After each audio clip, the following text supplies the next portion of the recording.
Let's check out some of the questions up there. First of all, quickly, Wayne's question, is this discussion limited to rail? Ordinarily, it would be, Wayne, only in this case, toss the questions in here. Olympic transportation, that's Doug's our Olympic transportation maven as far as that's concerned. So toss the questions in, and if we can't, we'll take it on advisement and we'll get an answer to you afterwards. Question from Jeff. When do you expect people/Vancouverites will be able to get details about the Olympics transportation from Translink? Will it still be many months before we hear something? When can people see something Well, I concrete? think even sessions like this are part of it. We, back in March, did a very, very large press conference nationally and actually even internationally, and with a room, probably 100 media in there, to go through the transportation plan. Because it's not just Translink's part, it's the integrated part of how you pull off the whole games. Translink's part specifically is focused around, in the Metro Vancouver area, the movement of spectators and the workforce. But we have to do that in context to the ability to contribute to what's happening on Sea to Sky Highway, what's happening at the airport, what's happening at the U.S. border, and you can just layer it all out. But there actually also have been open houses throughout different parts of the region, particularly in Vancouver, Richmond, West Van, where there are actual venues, around the specific details of those transportation plans. But if you have questions on them, fire them in, write them up right now, Wayne, and we'll try and answer them. If you have any detailed ones you'd like covered, I'll do my best to talk to it. Okay. If you want, I can do a quick overview, if you want, of what's coming. Okay. There's also, just wanted to find out, is there anything posted online that can give, possibly from the presentation that... Yeah.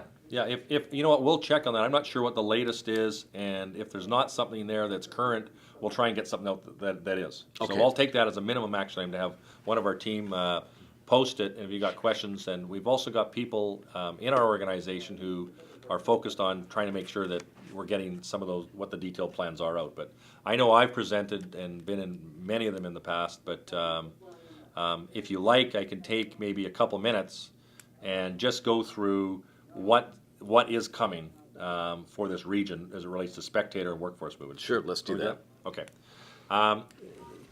Right now, of what you see of the transit system today, here's what's going to be in place by the end of this year, let alone before the Olympics start. Right now, there's the physical supply of equipment and rolling stock and services. The other piece is, what's the demand side look like in terms of the people coming to the region that we're going to be moving?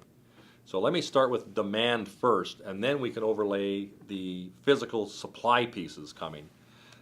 What we did with VANOC quite a number of months ago now was we made a significant relationship with the different universities in this region.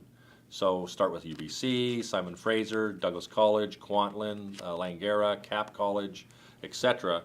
And those institutions will be having extended reading breaks or shut down fundamentally for the period of the Olympic Games as a way to suppress and alter demand before we overlay what services we need to put in place for the Games. So that was a very significant piece. And if you happen to take the Broadway B line out to UBC, you'll probably have huge empathy what that means for you. Or from Production Way off the SkyTrain line up to Simon Fraser, etc. So part of that, now that we are suppressing some of the demand, and that's where transportation demand management fits in as well, why we need to get that 30%. And that's 30% not for transit, it's the 30% for the motoring traveling public, rubber-tired public, if you will. Now we overlay from now till the end of this year, you're probably going to see a new C-Bus in place. So that's going to be a 50% increase in capacity for C-Bus fundamentally. Maybe about every 10-minute service. And we're extending a bit of the windows during the Games period. You're going to see about another 80-plus buses between what you see today on the street and the end of the year in service.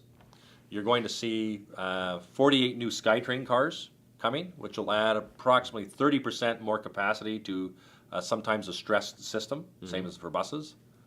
And you're going to see, of course, probably in just about a month, just over a month, the opening of the Canada line. Right. Which will allow, right now we have about, on the B line system out to Richmond, the buses carry, it's approximately 50,000 folks a day on that system. The capacity will move up to about 100,000 a day. So that's a significant investment that gets us between now and before the games. In addition to that, of course, we have the Golden Ears Bridge, which just opened to help mobility. Now we overlay on top of what I'll call a reduced normal demand of traffic, plus a new level of service. Now we move to the games time service levels, which will comprise the following.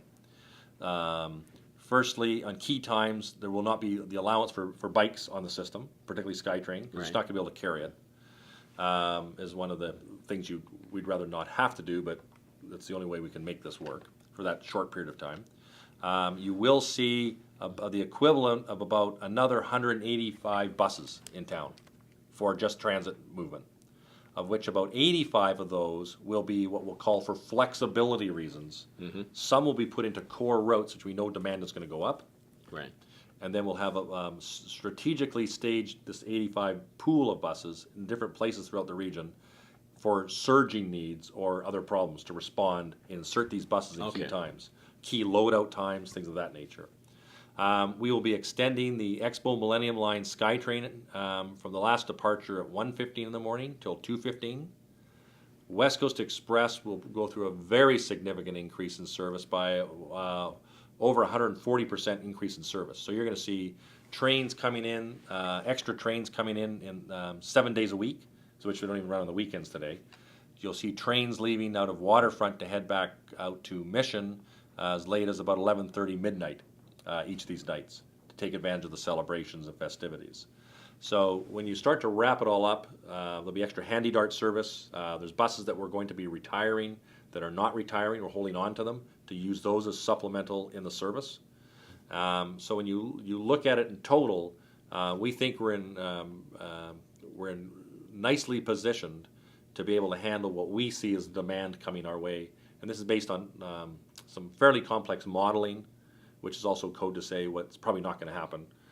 But at least it gives you and we're using the history of other games, Right. but each games are unique, that it'll give us we have a pretty comfortable plan that, yes, will involve lineups.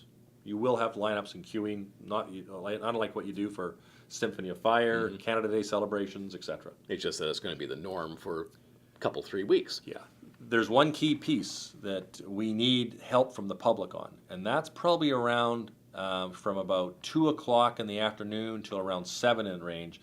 That's what I'll call not just our normal peak where people come in the morning for work and such, or the afternoon going home.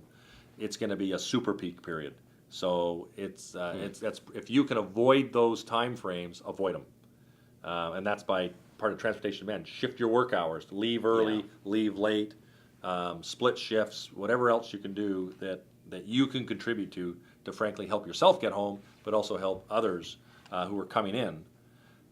Because remember, we're going to be having some events, Drew, that have not just one Vancouver Canucks hockey game. We may have 3 hockey games in a day, loading GM Place out. Not GM Place, but GM Place at just And ongoing. Thunderbird Arena, and So it's which leads to a couple of things, and especially if you're going to any events at General Motors Place, or I believe it's called the Canada Ice venue or something like that, because I can't use brand names. But remember that you're expected to clear out of the arena as soon as one game is over, and then if Next you've got a group's coming ticket, in. you got to go back in. That means you're going to get double crush loads on the stadium SkyTrain platform. So be aware of that. Maybe take a walk around the block before you go up and in. In fact, you have to. And also just understand that there's going to be a lot of people there, and listen to what the SkyTrain attendants and security people have to say, because they're there for safety, and it can be unsafe. Well, let's take specifically stadium, because that's going to be one of the big compression zones, right? If you take stadium, and what we will do is you will enter, if you want to. Normally, you come in, you can either enter, go downstairs out by the GM Place entrance at the street level, or you can go up the stairs out of stadium to out to Beatty Street, right? So for the games, you will enter from Beatty Street. That's the only place. So if you think you're going to come from downstairs, up the stairs onto the SkyTrain platform at Stadium, you won't be allowed to do that. You'll have to go around. So we've got to have one entrance, one exit kind of pressure, so we can move more volume through. Right. And there'll be a bunch of security overlays and such like that. And this will go on at the same time as a bunch of street festivities are going on. So just right around that Beatty Street. So there's a whole bunch of crowd management issues that we're spending a lot of time on putting in place right now. All right.